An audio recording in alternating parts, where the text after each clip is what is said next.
When a Georgia teacher, Gemma Stewart, lost her home to a flash flood, she publicly accepted a large donation from Stormy Daniels. She didn't just get a chance to rebuild, she was immediately condemned by her own community and told by President Trump that she should be ashamed for taking dirty money.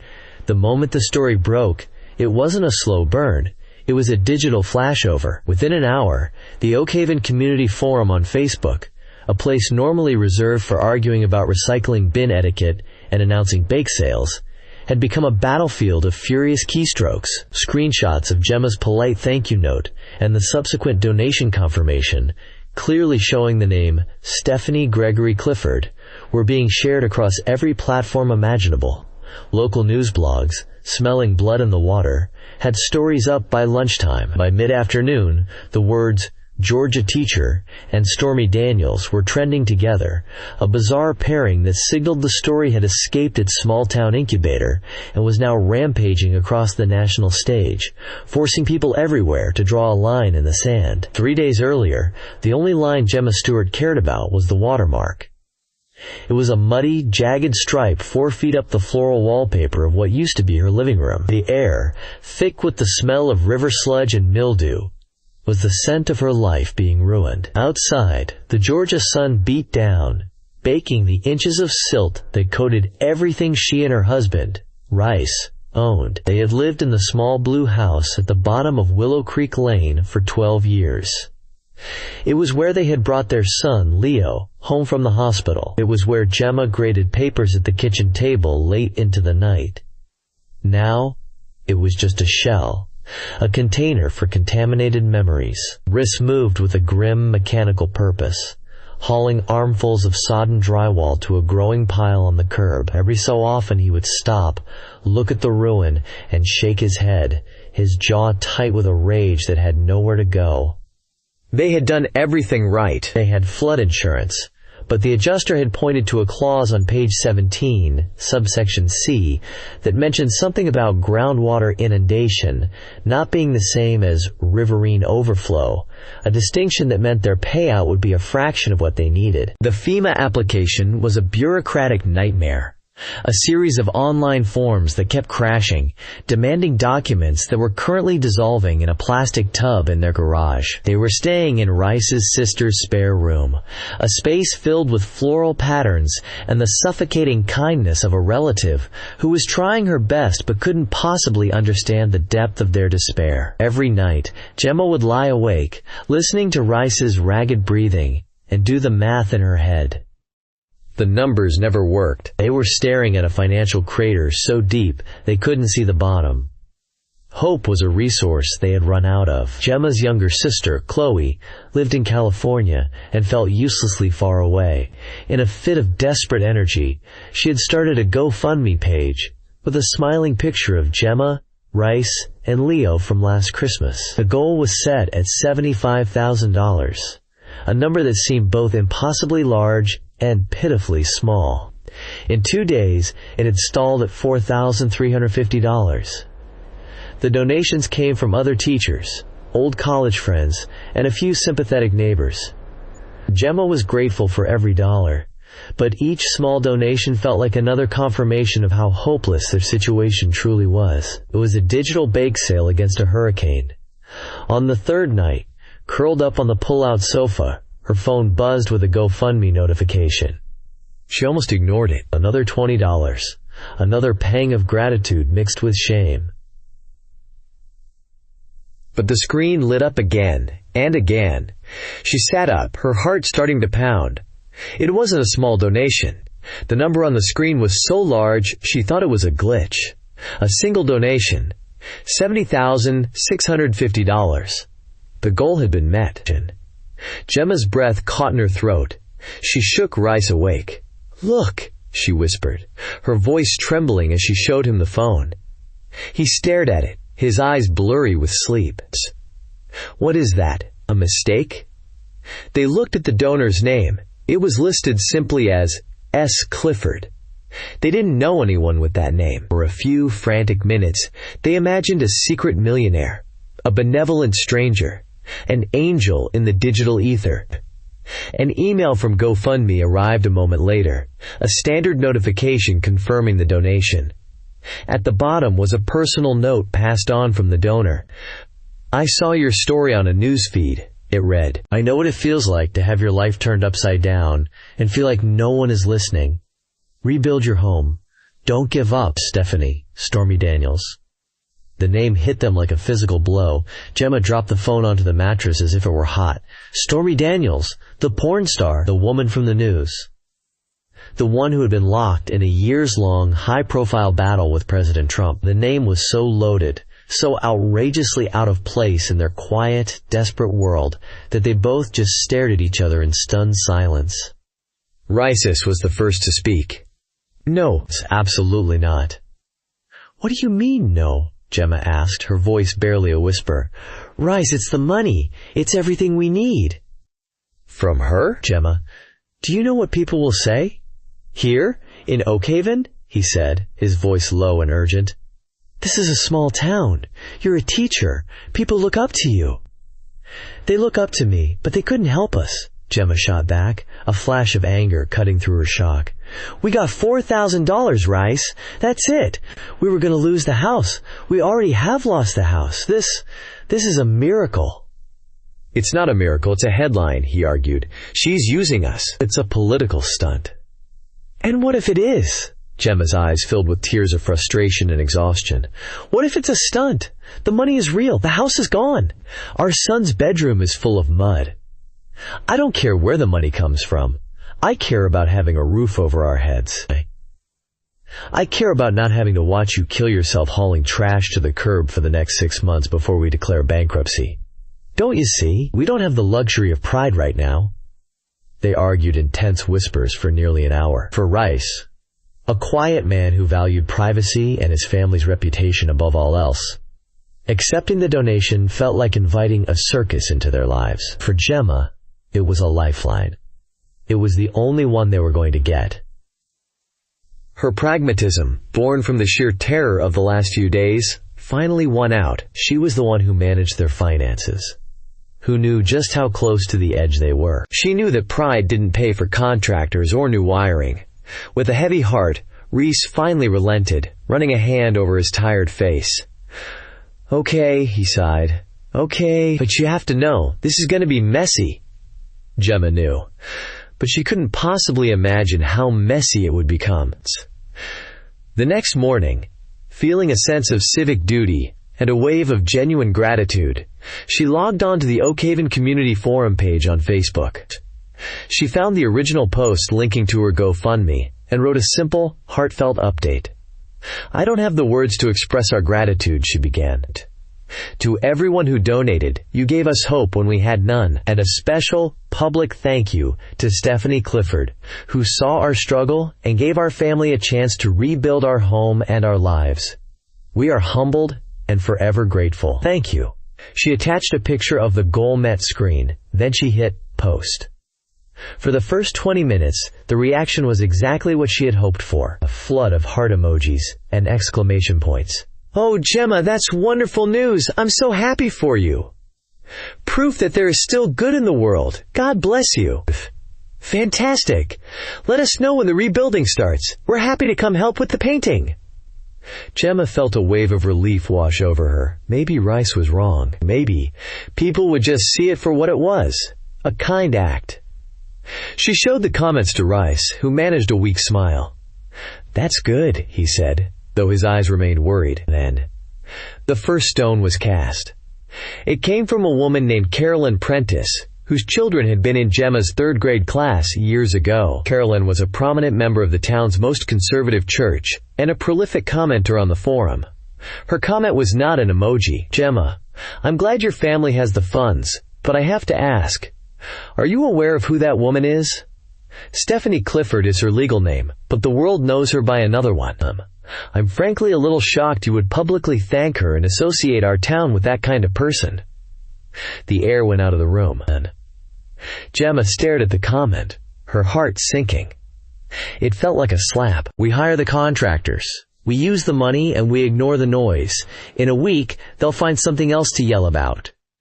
But the noise was only getting louder. Dahlia Vance, undeterred, wrote her story anyway, framing it around the explosive Facebook debate. Georgia teacher's miracle donation from Stormy Daniels divides small town, the headline read. The article included screenshots of Carolyn Prentice's comments and Mr. Abernathy's defense. It was a balanced piece.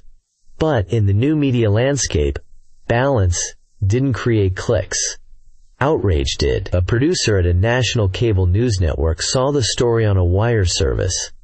And by evening, Gemma Stewart's name was being mentioned on a panel discussion about the culture war in small-town America. She and Rice watched in horror from the pull-out sofa. 3 talking heads in neat little boxes were arguing about her choice, about her character. They didn't know her. They didn't know what it felt like to lose everything, to smell the rot of your own life sinking into the mud. They just saw the political angle, the delicious, irresistible controversy of it all. They saw Stormy Daniels versus a small, conservative town, with her as the hapless pawn in the middle. Late that evening, in the White House, President Donald Trump was in the middle of his executive time. This mostly consisted of watching cable news and monitoring social media, a phone in each hand. An aide, knowing the president's interest in anything related to his old adversary, flagged the segment about the Georgia teacher. The president watched the clip, a scowl forming on his face. He saw the name Stormy Daniels and felt the familiar flash of irritation. He saw the tearful picture of Gemma Stewart used in the broadcast. He didn't see a disaster victim. He saw an accessory. Someone who had willingly aligned herself with his enemy. He saw it as an act of profound disrespect. He turned to a young communications aide standing nearby. "Get my social media guy," he commanded. A moment later, a nervous young man was standing before him. The president didn't look up from his phone. "Pull up that clip. The teacher in Georgia." He gestured vaguely. "Find a tweet. A negative one. One of the ones from her town." The aide quickly found a post from a popular conservative aggregator, which had quoted Carolyn Prentice's original sentiment. "All of it. I'll call the bank tomorrow morning. I don't care if we have to live in a tent. We are getting out of this, now." Gemma looked up at him, her eyes wide with terror and a strange, hollow emptiness. She nodded. "Okay," she whispered. The fight had gone out of her. The pragmatism that had driven her to accept the money had been incinerated by the sheer force of the hatred directed at her. Rice was right. No amount of money was worth this. No house was worth their safety, their sanity, their peace. They had made a mistake. A terrible, life-altering mistake. A few states away, in a quiet, modern house outside of New Orleans, Stormy Daniels, Stephanie Clifford, was watching the news, just as the president had. She had been following the story of the Georgia teacher with a growing sense of dread all day. Her initial act had been simple. She'd seen a story about a family losing everything and felt a pang of genuine empathy. She knew what it was like to be at the bottom, to be fighting a battle that felt impossibly large. She had the means to help, so she did. She didn't alert the press. She didn't issue a statement. She just sent the money and a private note of encouragement. She had hoped it would end there. She saw the president's tweet flash on the screen. She read his words. "So sad. No decency. A disgrace." A bitter, familiar weariness washed over her. It wasn't outrage. It was the exhaustion that comes from fighting the same ghost again and again. She had spent years of her life being defined, attacked, and caricatured by that man. She had developed a thick skin for herself. But this was different. He wasn't just attacking her. He was using his immense power to orchestrate a public shaming of a private citizen, a teacher who had just lost her home, all to settle a personal score with her. He was using Gemma Stewart as a proxy, a weapon. Her manager called, his voice frantic. "Steph, you see this? It's exploding. You have to say something. We have to do damage control." "Damage control for what?" Stephanie said, her voice flat. "For donating money to a flood victim?" "You know what I mean," he said. "He's twisting it. He's making you the villain, and that poor woman is caught in the middle. We have to get ahead of it." Stephanie thought of Gemma Stewart. She pictured a teacher, someone who likely spent her days with children, now being inundated with the kind of filth that had been directed at her for years. She thought about the woman's choice to publicly thank her, a small act of grace that had been punished so viciously. She knew that if she said nothing, the narrative would be set in stone: the shameless porn star and the disgraceful teacher. The president would win. The mob would win, and a good woman who had done nothing wrong would be left broken. "No," Stephanie said, her voice hardening with a resolve that had been forged in countless courtrooms and hostile interviews. "We're not doing damage control." "What are we doing then?" her manager asked, confused. "We're going to respond," she said, "but not to him. I'm not giving him the satisfaction of a fight. I'm going to talk to her." She looked around her room, at the life she had built, a life she had fought for. She wasn't just a character in Donald Trump's endless drama, she was a person. And so was Gemma Stewart. "Get my phone," she said to her assistant. "Set it up on the tripod. I want good lighting. I'm going to record a message." She knew exactly what she needed to say. Stephanie sat on a simple gray chair in her home office. The background was deliberately neutral. A few bookshelves, a tasteful piece of abstract art. There were no gimmicks, no distractions. She had her assistant frame the shot from the chest up, close enough to be intimate, but not aggressive. She took a deep breath, looked directly into the lens, and imagined she was speaking to one person, and one person only. A tired, terrified teacher in Georgia. She didn't press record until she had Gemma Stewart's face perfectly pictured in her mind. "Hello," she began, her voice calm and measured, devoid of the practiced bravado she often used in public appearances.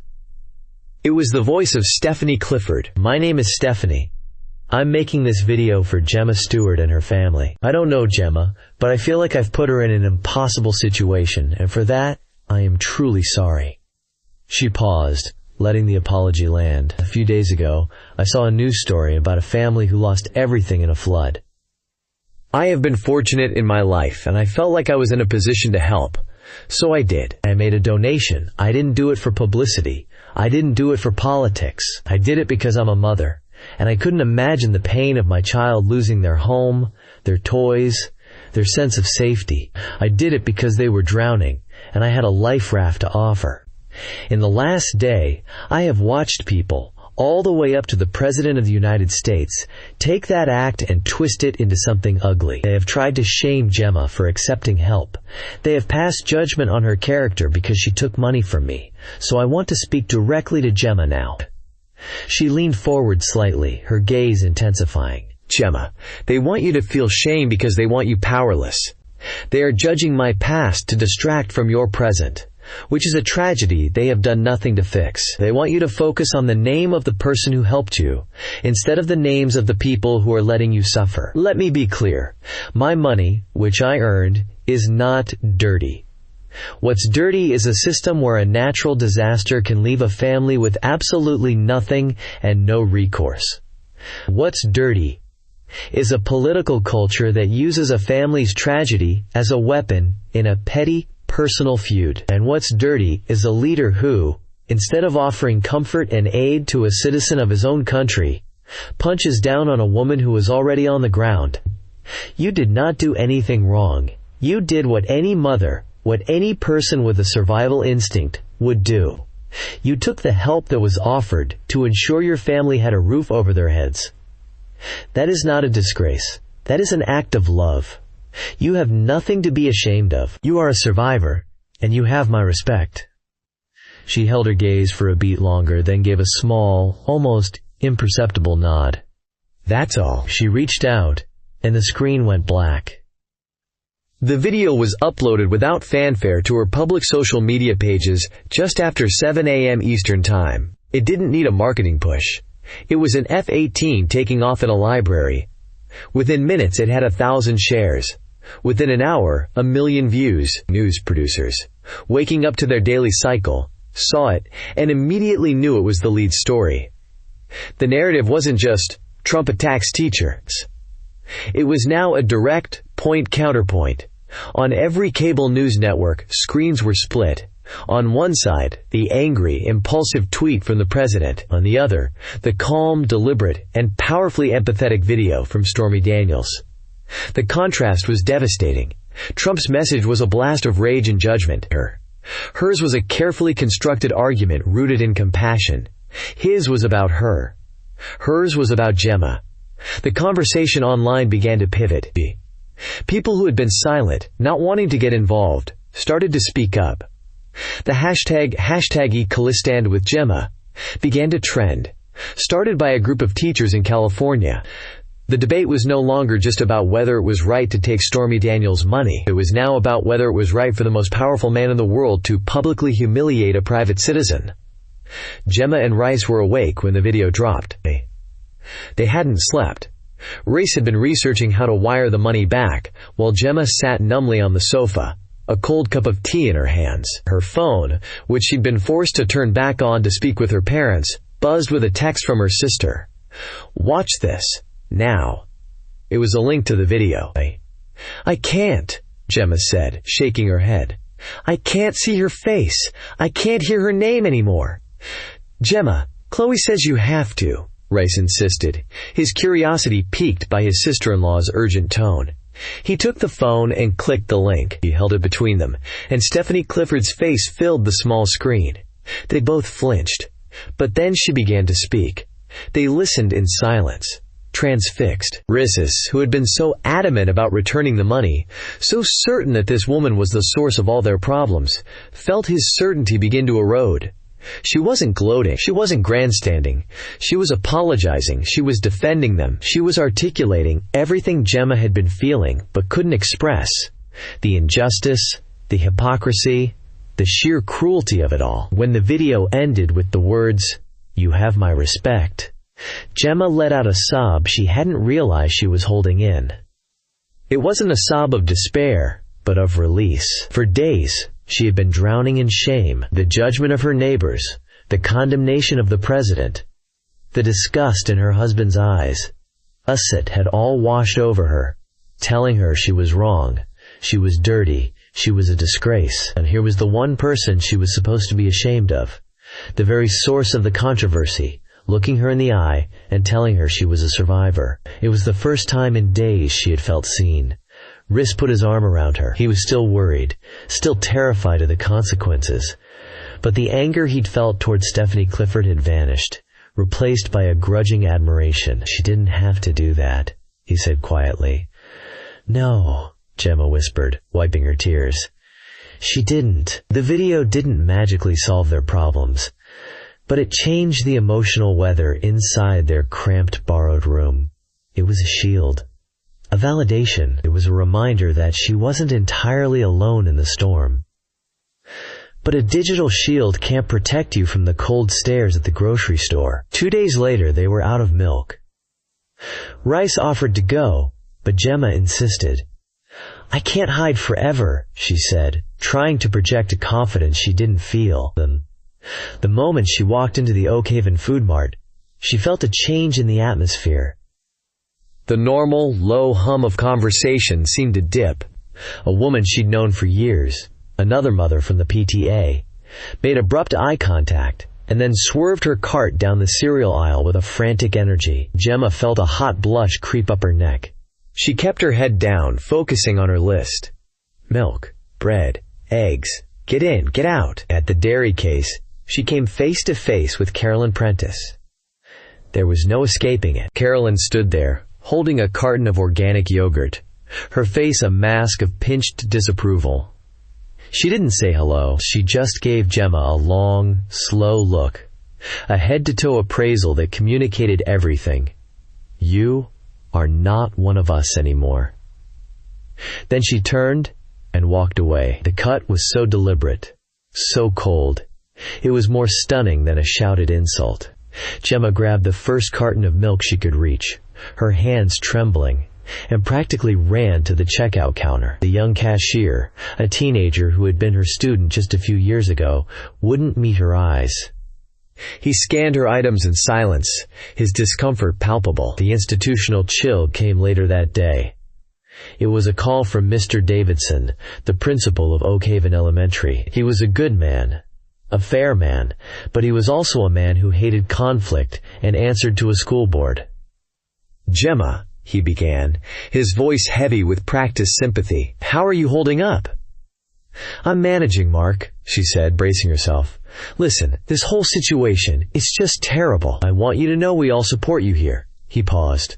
"However, the board is getting a lot of calls, a lot of emails, from concerned parents." "Concerned about what?" Gemma asked, though she knew the answer. "Concerned that I plan to keep my family from being homeless?" "Gemma, please," he sighed. "You know how it is. They're worried about the controversy, the distraction in the classroom." "Have I ever, in 15 years, been a distraction in the classroom, Mark?" "No, of course not. You're one of our best, which is why this is so difficult." He finally got to the point. "The board and we think it might be best if you took some personal time, just for a few weeks. Let this all die down. We'll find a long-term sub. It's not a suspension, Gemma. Think of it as a paid leave, a chance for you to focus on rebuilding your life." It was a suspension. A polite, cowardly, bureaucratic suspension.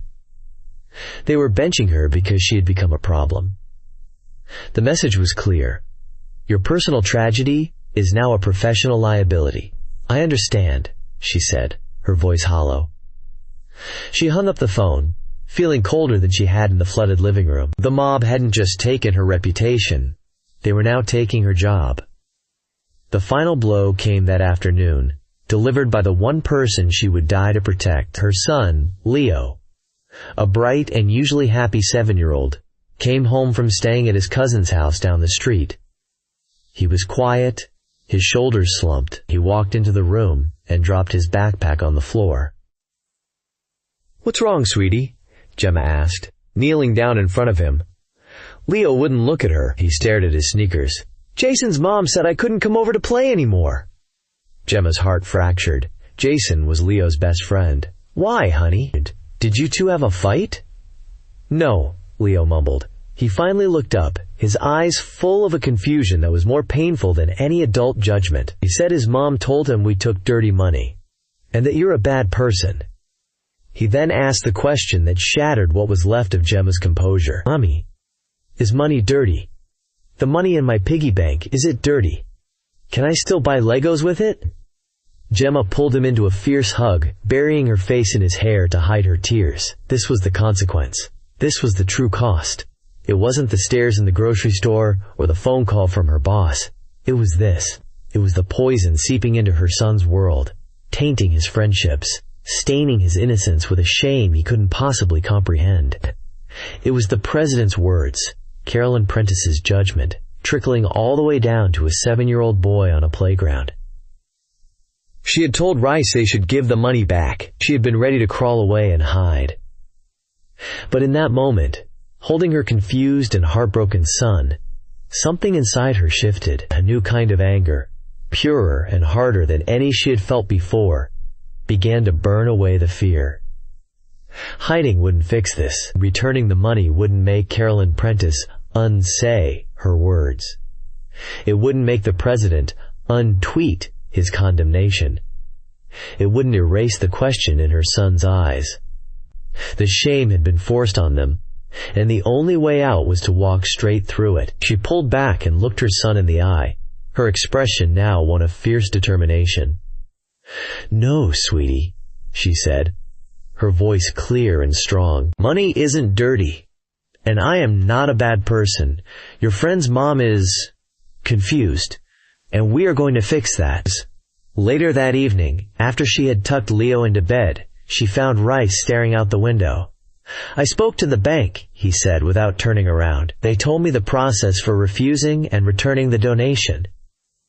Gemma walked over and stood beside him. "Don't," she said. He turned, surprised. "What?" "Gem, after today, after what they did to Leo." "Because of what they did to Leo," she corrected him. "We can't let them win, Riss. We can't teach our son that the answer to a bully is to hide and give them what they want. They want me to be ashamed. They want me to be silent. They want us to be broken." She shook her head, a defiant fire in her eyes he hadn't seen in days. "No, we're not giving it back, and I'm not hiding anymore." With her decision made, Gemma moved with a clarity she hadn't felt in weeks. The fear was still there, a cold knot in her stomach, but it was no longer in charge. Her anger had repurposed it into fuel. Her first action was to find the number for Dahlia Vance, the reporter from WXGA-TV. She found the email Rice had saved and composed a short, direct message. "Ms. Vance, this is Gemma Stewart. You reached out to me for an interview. I am now ready to speak. The interview must be at a location of my choosing, and you must agree to air at least 5 uninterrupted minutes of it. These are my only conditions." She hit send before she could second-guess herself. Dahlia Vance replied in under 10 minutes. "Absolutely, Mrs. Stewart.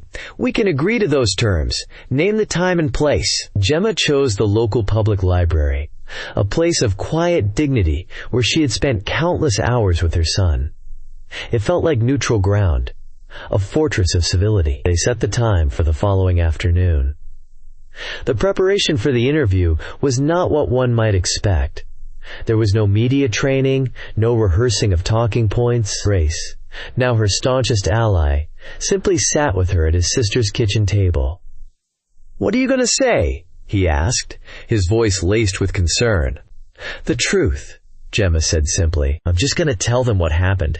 I'm going to talk about the flood, about the smell of the river in our living room, about looking at Leo's ruined bedroom." She looked at Rice, her eyes clear. "I'm not going to talk about politics. I'm not an expert on the president or anyone else. I'm an expert on what it's like to have your life washed away and to be offered a hand. That's my story."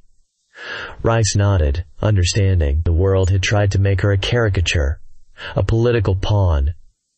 Her only defense was to be relentlessly, unapologetically human. Her only strategy was to be herself.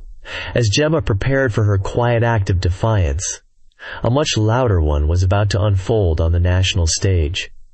One she could never have anticipated. Elias Thorne was a man who had built a career and a considerable fortune on the bedrock of American social conservatism. An author of numerous best-selling books on faith, fatherhood, and traditional values, he was a regular and welcome guest on the nation's most-watched conservative news network. He was, by all accounts, a man who should have been leading the condemnation of both Stormy Daniels and the teacher who accepted her money. That evening, he appeared on the network's premier primetime show.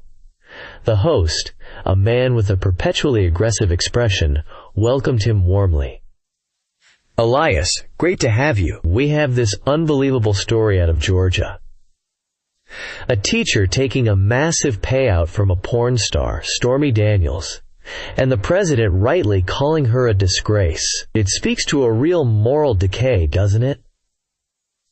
The host leaned back, confident he had served Thorne a softball right over the plate. Elias Thorne, a handsome man in his late 50s with thoughtful eyes and a calm demeanor, did not swing.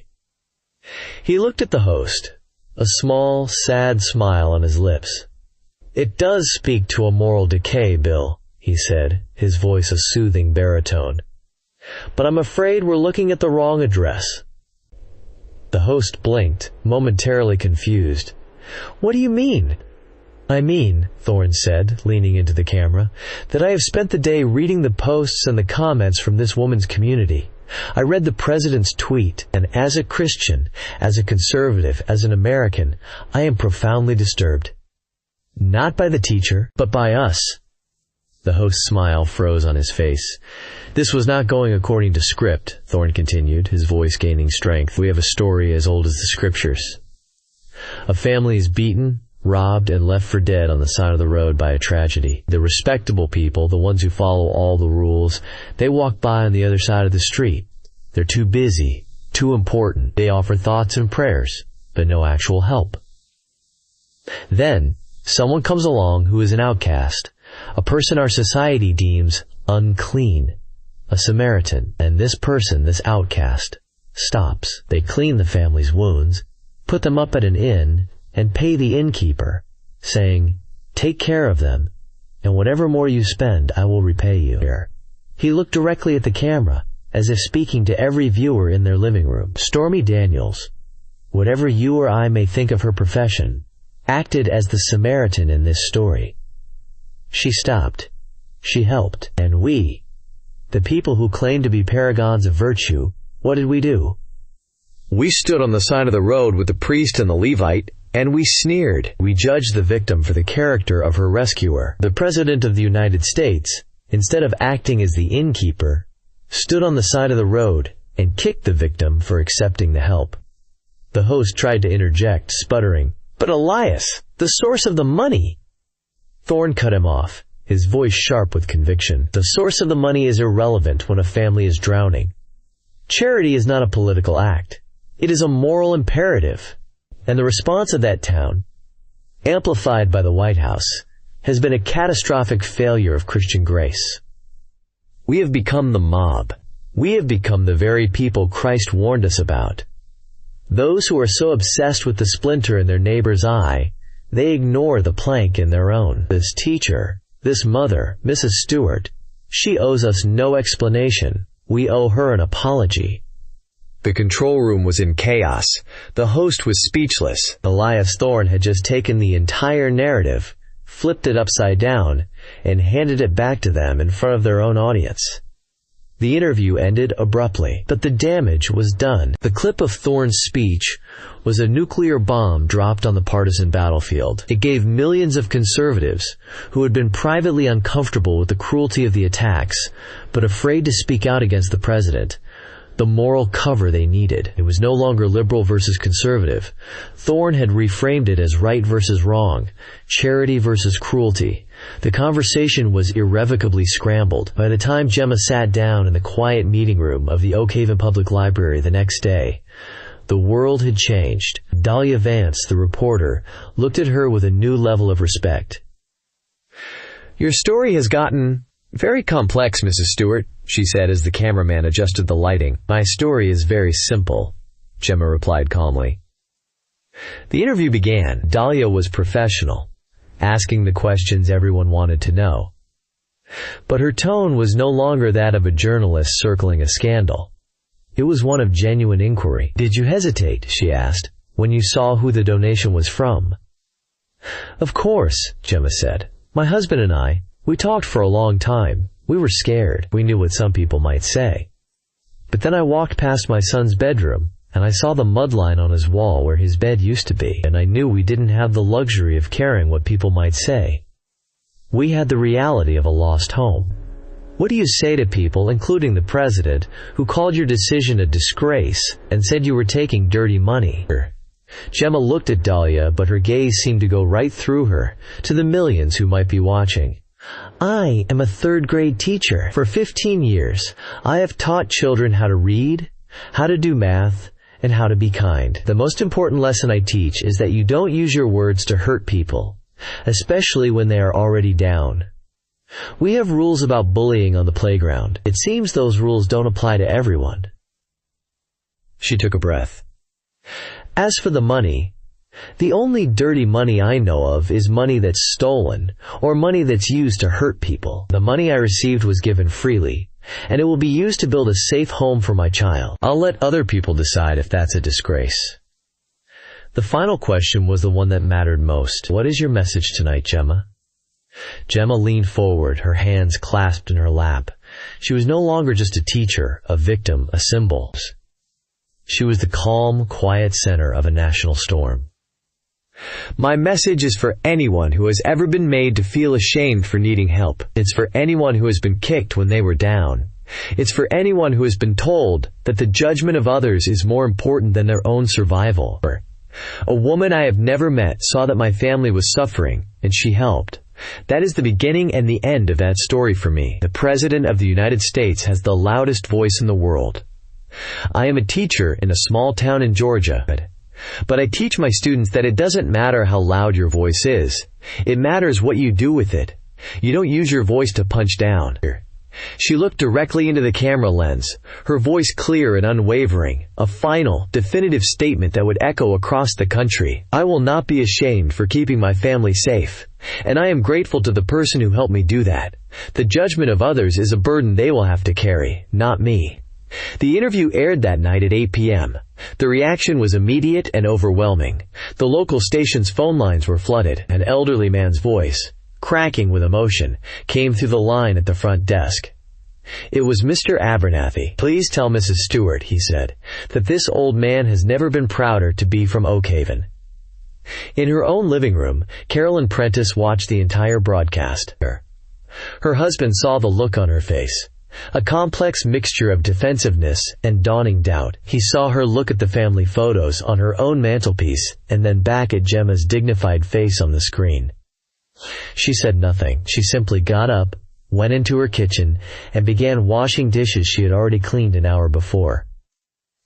The tide hadn't just turned, it had become a tidal wave of support, washing away the shame and judgment that had threatened to drown Gemma Stewart and her family. She had faced the mob and the president, armed not with power or influence, but with a simple, unshakable dignity.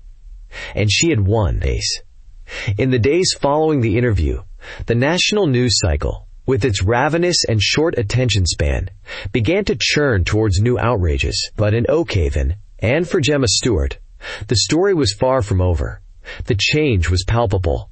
Her phone, once a source of terror, now buzzed with a different kind of energy. Texts from friends who had been awkwardly silent reappeared with enthusiastic praise. Emails flooded the WXGA TV station and were forwarded to her. Messages from teachers across the country, from parents, from flood victims in other states, all expressing solidarity.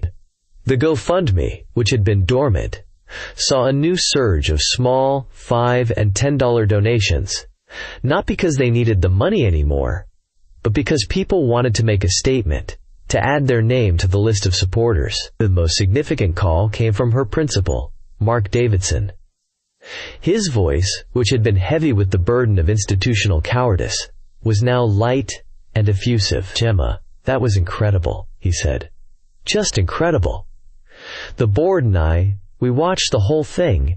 You represented this school and this community with such grace." Gemma waited, saying nothing.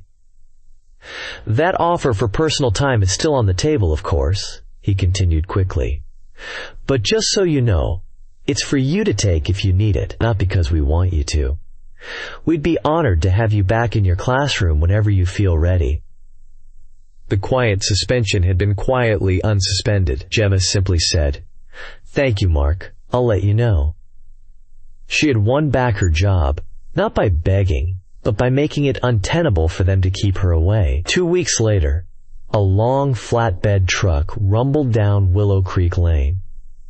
On its back was a house, a beautiful, new, prefabricated 3-bedroom home, its windows covered in protective plastic, its pale gray siding gleaming in the morning sun. It was the physical manifestation of the donation, the tangible result of a controversy that had shaken their lives. As a massive crane began the slow, delicate process of lifting the house from the truck and onto the newly laid foundation, a small crowd of neighbors gathered. This time, they weren't there to whisper or judge. They were there to watch a new beginning. Rhys stood with his arm around Gemma, Leo perched on his shoulders, his small face a mask of pure awe. As they stood watching, a figure detached from the small crowd and walked hesitantly towards them.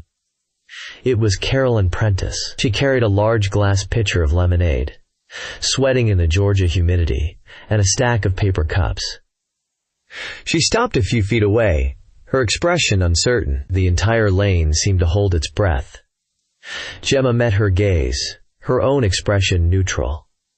She would not make this easy, but she would not make it impossible. "We saw the truck coming," Carolyn said, her voice softer than Gemma had ever heard it. "I thought you all might be thirsty." She didn't apologize.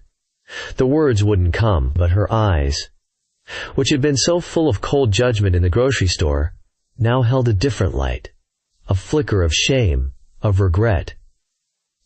"I saw you on the news," she added quietly. "My husband and we're glad you're back on the lane." It was as close to an apology as she was capable of giving. It was a white flag, a small, human gesture of peace. Gemma knew, in that moment, she had a choice.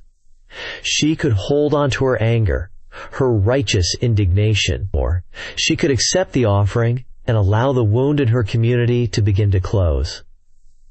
She thought of her own words in the interview about the burden of judgment. She would not carry it for herself, and she would not force Carolyn to carry it forever either. Gemma gave her a small, genuine smile. "Thank you, Carolyn," she said. "That's very kind. We'd love some." Leo, seeing the picture, wriggled to be let down, and the tension was broken as he ran towards the offering of a cold drink on a hot day.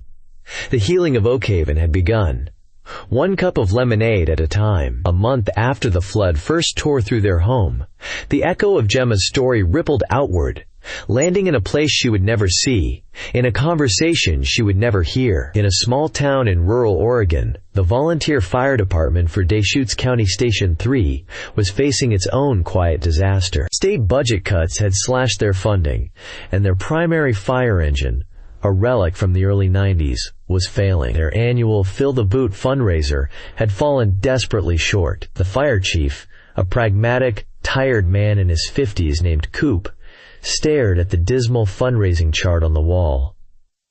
"It's not enough," he said to his crew. "It's not even close. If Engine 1 goes down for good, our response time to the north side of the county triples. That's not a risk. It's a certainty someone gets hurt." A young firefighter, fresh out of training, spoke up. "Chief, what about Eris Thorne, the developer?" A palpable tension filled the room. Eris Thorne was a local businessman who had made a fortune in legal cannabis and real estate. He was brash, a newcomer who had torn down the town's old, beloved movie theater to build a sleek, modern commercial block. He was wealthy, but he was not old money or town money. He was seen by many as an outsider who didn't respect their traditions. An older volunteer, a man who had been with the station for 30 years, scoffed from his chair. "Thorne? We can't ask him. We can't take his money. Think of the optics. People will say we're endorsing his business, that we're selling out." Coop looked at the old firefighter, then back at the fundraising chart. He had been following the news out of Georgia weeks ago, captivated by the story of the teacher who had stood her ground. He had watched her interview, and her final words had stuck with him. He had thought about them every day since. He turned to the old volunteer, his voice quiet but firm. "Why not?" he asked. "Money isn't dirty. Leaving people on the north side without a fire engine is." He walked over to his desk, picked up the receiver of his landline phone, and began to dial the number for Thorne Development. The other firefighters watched in silence. Coop had made a choice. He chose the practical safety of his community over the politics of public perception. He chose to solve the problem rather than honor the prejudice. In a fire station 2,000 miles from Georgia, Gemma Stewart's courage had given another good person the strength to do the right thing. Her story had become a quiet instruction, an echo of defiance and dignity that would now help save a different family from a different kind of disaster. What do you think is the true cost of judgment? And how much courage does it take to defy it? Let us know your thoughts in the comments below. And for more stories about the moments that change everything, don't forget to like and subscribe.